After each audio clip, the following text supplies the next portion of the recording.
Hi, welcome to the video blog. It's the winter solstice and I'm outside here. Somewhere above my head there's a full moon. All very auspicious, right? This time of year where I think people feel a bit vulnerable and withdrawn. It's cold and dark, and with this COVID variant, people are starting to question whether we're going to go back into another lockdown. It feels a bit vulnerable. But the good news is that tomorrow things start to get brighter, and as that cycle of the year turns, we can start to feel things warming up. There's hope. I think it's really important sometimes to have a longer perspective on things. We were in a meeting yesterday with the Clanbeat team and reflecting on the year and prioritizing what we'll do in the next few months.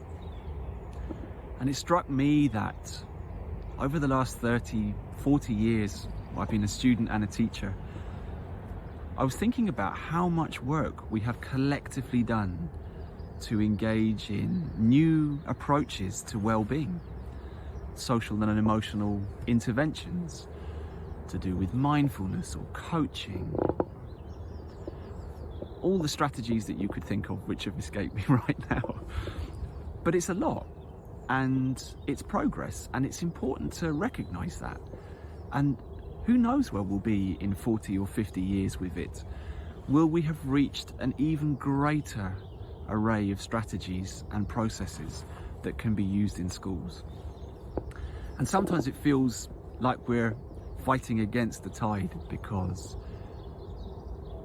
the dominant narrative structures that seem to exist in schools don't support this kind of prioritization of well-being.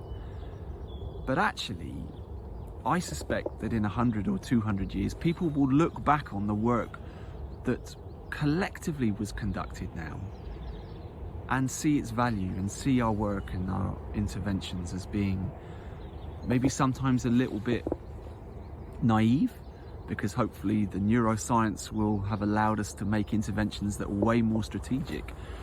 But at least they'll understand our intentions were good. At least I hope they will. And it's in that kind of thinking, and with the solstice in mind, that I recognize when you zoom out sometimes of the world we're living in, you can see with a bit more perspective the possibilities of hope and the chances to make things better. I hope you have a lovely winter break, and we'll be back in touch and back renewed after the holiday to take on the work that needs to be done for young people with renewed vigor. Okay, see you soon.